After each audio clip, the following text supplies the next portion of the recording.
پہلے قرآن کی آیت ہے 29ویں پارے میں بھی ہے، 28 اس میں قد افلح المؤمنون جو سورہ مومنون ہے اس میں بھی ہے کہ اللہ نے فرمایا زوجہ کے علاوہ کوئی بھی راستہ اختیار کرتا ہے فاولئک ھم العادون، اور اس میں الفاظ دیکھو فمن ابتغى وراء ذلک، ذالک جو ہے نا یہ بلاغت ہے، ذالک اس میں اشارہ ہے، جب ہاتھ سے اشارہ کرتے ہیں نا اس وقت کہا جاتا ہے، گویا اللہ تعالیٰ آپ کو آپ کی زوجہ کی طرف اشارہ کر کے کہہ رہا ہے کہ یہ جو بیوی ہے نا، بیوی کے یہ والا آپشن، اس کے علاوہ آپ کے پاس کوئی دوسرا آپشن نہیں ہے، کوئی اشارہ کر دیا۔ اس میں اور بلاغت ہے کہ یہ اسی میں بند ہے، آپ کے پاس اپنی خواہش پوری کرنے کے باقی تمام دروازے بند۔ وراء ذلک اللہ نے فرمایا یہ جو راستہ میں بیان کر رہا ہوں یہ اشارہ کر دیا، الا علی ازواجہم او ما ملکت ایمانہم، تو بہت زیادہ غلو ہے اس آیت میں، مبالغہ ہے یہ بتانے کے لیے کہ تمام راستے اس کے علاوہ بند ہیں۔ دوسرا قرآن میں سورہ نور کی جو آیتیں ہیں وَلْيَسْتَعْفِفِ الَّذِينَ لَا يَجِدُونَ نِكَاحًا، جو نکاح نہیں پاتے، موجود نہیں پاتے نکاح، انہیں چاہیے کہ پاک دامنی کے ساتھ رہیں، وہ یہاں بھی ہے۔ اور نکاح موجود نہ پانے کا مطلب کیا ہے کہ آپ کی مالی حیثیت ایسی ہے کہ اس کے حساب سے آپ کو کوئی رشتہ دینے کے لیے تیار نہیں ہے۔ تیسری آیت 5ویں پارے کی ابتدائی آیتیں ہیں، اس میں اللہ نے فرمایا کہ جو آزاد عورت سے نکاح کی طاقت نہیں رکھتا وہ کسی کی باندی سے نکاح کر لے، تو اب باندیاں تو نہیں ہیں، مطلب قرآن کا حاصل یہ ہے کہ اپنا معیار نکاح میں گرا دے، نقصان کرے اپنا، کوئی بات نہیں ہے، لیکن پھر بھی دوسرے راستے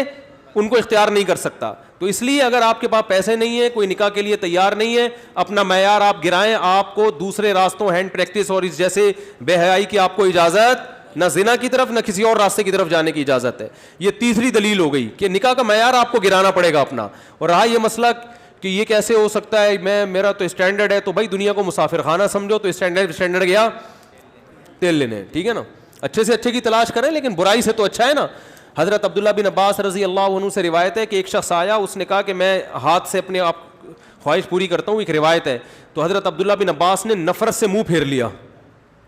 اور فرمایا کہ تو باندھی رکھ لیتا یہ تیرے لیے زیادہ بہتر۔ تو یہ تیسری دلیل ہو گئی۔ چوتھی دلیل صحیح حدیث ہے حضرت عثمان بن مظعون رضی اللہ تعالی عنہ کی، وہ فرماتے ہیں ہم سفر میں ہوتے تھے، بیوی سے دوری ہم پہ بہت شاق گزرتی تھی، ظاہر ہے زنا میں پڑنے کا خطرہ تھا، تو ہم نے نبی سے اجازت لی کہ ہم اپنے آپ کو خسی کر دیں،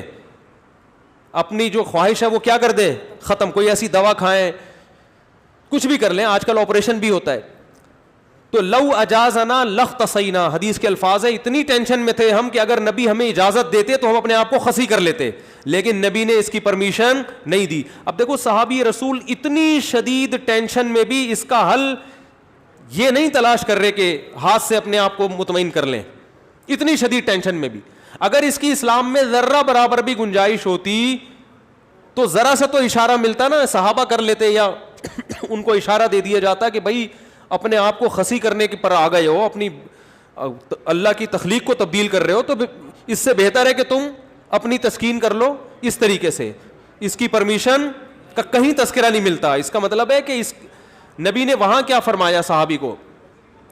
نہانا عن التبتل، نبی نے فرمایا نکاح سے دور بھاگنے سے منع کیا، تو فرمایا نا نا نا نا نا تزوج الودود الولود، فرمایا یہ اللہ نے خواہش اس لیے رکھی ہے کہ تم نکاح کی طرف کیا ہو جاؤ، مجبور ہو جاؤ۔ یہ کتنے دلائل ہو گئے، بولو نا بھائی، 4 دلائل ہو گئے۔